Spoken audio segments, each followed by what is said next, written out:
ಗದ್ಯ 1 ಪ್ರಜಾನಿಷ್ಠೆ. ಕೃತಿಕಾರರ ಪರಿಚಯ. ಸಾ. ಶಿ. ಮರುಳಯ್ಯ. ಕಾಲ 1931-2016. ಇವರು ತುಮಕೂರು ಜಿಲ್ಲೆಯ ಚಿಕ್ಕನಾಯಕನಹಳ್ಳಿ ತಾಲೂಕಿನ ಸಾಸಲು ಗ್ರಾಮದವರು. ಇವರ ತಂದೆ ಶಿವರುದ್ರಯ್ಯ, ತಾಯಿ ಸಿದ್ದಮ್ಮ.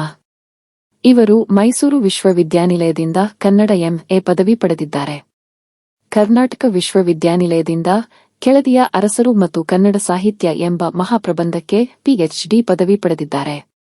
ಇವರ ಕೃತಿಗಳು ಶಿವತಾಂಡವ, ರಂಗನಕಲ್ಲು, ನಾಟ್ಯಮಯೂರಿ, ನೆಲದ ಸೊಗಡು ಮುಂತಾದವು. ಇವರಿಗೆ ಕರ್ನಾಟಕ ರಾಜ್ಯೋತ್ಸವ ಪ್ರಶಸ್ತಿ, ಕರ್ನಾಟಕ ಸಾಹಿತ್ಯ ಅಕಾಡೆಮಿ ಪ್ರಶಸ್ತಿ ಮುಂತಾದ ಪ್ರಶಸ್ತಿಗಳು ದೊರೆತಿವೆ. ಕೊಟ್ಟಿರುವ ಪ್ರಶ್ನೆಗೆ ಒಂದು ವಾಕ್ಯದಲ್ಲಿ ಉತ್ತರಿಸಿ. 01 ಚೋಳರು ಮತ್ತು ಹೊಯ್ಸಳರ ನಡುವೆ ಎಲ್ಲಿ ಯುದ್ಧ ನಡೆಯಿತು? ಉತ್ತರ: ಚೋಳರು ಮತ್ತು ಹೊಯ್ಸಳರ ನಡುವೆ ಯುದ್ಧವು ಮುಳಬಾಗಿಲು ಮತ್ತು ಮುಡುಕುತೊರೆಗಳ ಬಳಿ ನಡೆಯಿತು. 02 ಸಾಮ್ರಾಟನು ರಾಜಧಾನಿಯಲ್ಲಿ ಇಲ್ಲದಿದ್ದಾಗ ರಾಜ್ಯದ ಸಂರಕ್ಷಕರಾಗಿ ನಿಂತಿದ್ದವರು ಯಾರು? ಉತ್ತರ: ಸಾಮ್ರಾಟನು ರಾಜಧಾನಿಯಲ್ಲಿ ಇಲ್ಲದಿದ್ದಾಗ ರಾಜ್ಯದ ಸಂರಕ್ಷಕರಾಗಿ ನಿಂತಿದ್ದವರು ರಾಣಿ ಶಾಂತಲಾದೇವಿ ಮತ್ತು ಯುವರಾಜ ಕುಮಾರ ಉದಯಾದಿತ್ಯರು. 03 ಬನದಮ್ಮನ ಹಳ್ಳಿಯ ಜನರು ಎಲ್ಲಿ ಪಂಚಾಯಿತಿ ಸೇರಿದ್ದರು? ಉತ್ತರ: ಬನದಮ್ಮನ ಹಳ್ಳಿಯ ಜನರು ಬನಶಂಕರಿ ದೇವಾಲಯದ ಮುಂಭಾಗದ ಕಟ್ಟೆಯ ಮೇಲೆ ಪಂಚಾಯಿತಿ ಸೇರಿದ್ದರು. 04 ಬಲ್ಲಾಳೇಶ್ವರ ಹಳ್ಳಿಯ ಪಟೇಲನಾಯ್ಕನು ಯಾರಾರ ನಡುವಿನ ನ್ಯಾಯ ತೀರ್ಮಾನ ಮಾಡಿದ್ದನು? ಉತ್ತರ: ಬಲ್ಲಾಳೇಶ್ವರ ಹಳ್ಳಿಯ ಪಟೇಲನಾಯ್ಕನು ಇಬ್ಬರು ಹೊಲದ ಒಡೆಯರ ನಡುವಿನ, ಹಾಗಾಗಿ ಆ ಹಳ್ಳಿಯ ಜನರು ಯಾರಿಗೆ ಸಿಗಬೇಕು ಎಂಬ ವಿಚಾರವಾಗಿ ತೀರ್ಮಾನ ಮಾಡಿದ್ದನು. 3-4 ವಾಕ್ಯದಲ್ಲಿ ಉತ್ತರಿಸಿ. ತಲಕಾಡನ್ನು ಲೂಟಿ ಮಾಡಬೇಕೆಂದು ಹೇಳಿದಾಗ ದೊರೆ ವಿಷ್ಣುವರ್ಧನನು ಏನೆಂದು ಹೇಳಿದನು? ಕಣ್ಣೆದೆಯ ಕತ್ತಾಳುಗಳೇ, ಇದು ನಮ್ಮ ವಿಜಯದ ದಿನವೆಂದು ತಿಳಿದು ಮೈಮರೆಯಬಾರದು. ಇದು ನಮ್ಮ ಸತ್ವ ಪರೀಕ್ಷೆಯ ಸಮಯವೂ ಹೌದು. ಆದ್ದರಿಂದ ಎಷ್ಟೋ ಸ್ಥಾನಮಾನ ಪದವಿ ಪ್ರಶಸ್ತಿಗಳು ಲಭಿಸಲಿ, ಮಾನವ ತನ್ನ ಮಾನವೀಯ ಗುಣಗಳನ್ನು ಮಾತ್ರ ಗಾಳಿಯಲ್ಲಿ ತೂರಿಬಿಡಬಾರದು. ಸೆರೆ ಸಿಕ್ಕ ಸೈನಿಕರ ಮೇಲೆ ದೌರ್ಜನ್ಯ ನಡೆಸುವುದು ಯೋಧಧರ್ಮ ಅಲ್ಲ. ಸೋತ ಸಾಮ್ರಾಜ್ಯವನ್ನು ಲೂಟಿ ಮಾಡುವುದು ಯುದ್ಧ ಧರ್ಮವಲ್ಲ. ಆ ಕಾರಣ ನೀವೆಲ್ಲರೂ ತಲಕಾಡವರನ್ನು ನಮ್ಮವರೆಂದು ತಿಳಿದು ನಡೆಸಿಕೊಳ್ಳಿ. ಅವರ ಮನೋಭೀತಿಯನ್ನು ದೂರ ಮಾಡಿ ಶಾಂತಿ ಸ್ಥಾಪನೆ ಮಾಡಿ 4 ದಿನಗಳಾದ ಮೇಲೆ ರಾಜಧಾನಿಗೆ ಹಿಂದಿರುಗೋಣ ಎಂದನು. 3 ಬನದಮ್ಮನ ಹಳ್ಳಿಯ ದೇವಾಲಯದ ಮುಂದೆ ಯಾವ ವಿಚಾರವಾಗಿ ಚರ್ಚೆ ನಡೆದಿತ್ತು? ಬೀರಣ್ಣ ಎಂಬುವವನು ತನ್ನ ಹೊಲವನ್ನು ಈರಣ್ಣ ಎಂಬುವನಿಗೆ ಮಾರಿದ್ದನು.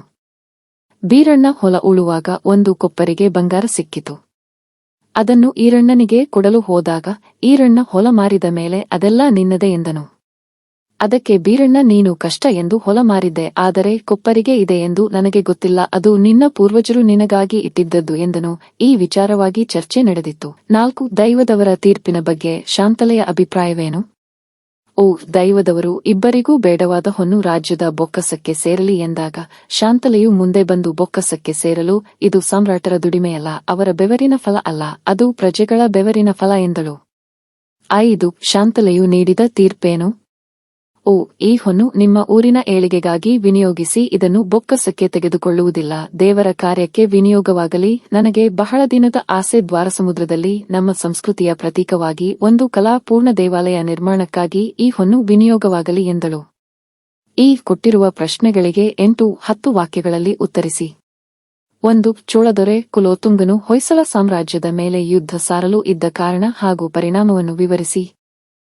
ಹೊಯ್ಸಳ ಸಾಮ್ರಾಜ್ಯದ ಪ್ರಗತಿಯನ್ನು ಸಹಿಸದೆ ವಿಷ್ಣುವರ್ಧನನನ್ನು ಬಗ್ಗು ಬಡಿಯಬೇಕೆಂದು ಹೊಂಚು ಹಾಕಿ ತನ್ನ ಸ್ವಾಧೀನದಲ್ಲಿದ್ದ ಗಂಗರ, ತಲಕಾಡಿನ ಅದಿಯಮ ಎಂಬುವನನ್ನು ರಾಜ ಪ್ರತಿನಿಧಿ ಮಾಡಿದ್ದನು.